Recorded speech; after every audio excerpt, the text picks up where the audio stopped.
When we look at the potential of agriculture to feed the world, there is one thing that we tend to forget.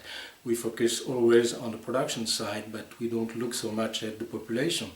And there is one thing that I have told in a number of conferences where I've done some presentations, is you have to realize in my lifetime, and it's not that old, the population when I was born, the world population was 3 billion people. Now we have passed 8, so we have increased the population in my lifetime by 5 billion people. And that, I think, it's something that we're going to have to look at more seriously. We have done a reasonable job, but let's face it, all the impact on the environment is a direct consequence of the increasing population.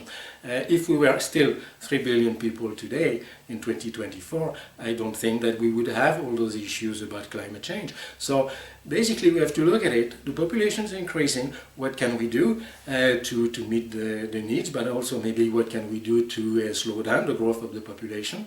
Because we have to realize we live in a finite world.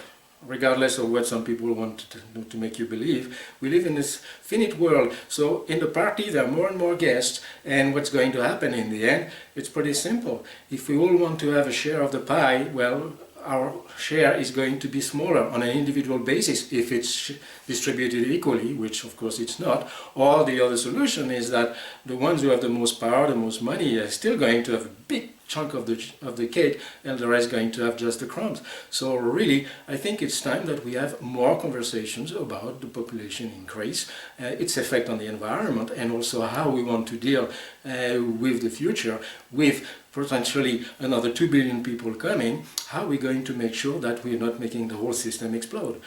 So let's talk about the population. If you're interested in my videos, please click on the subscribe button, or you can also visit my website.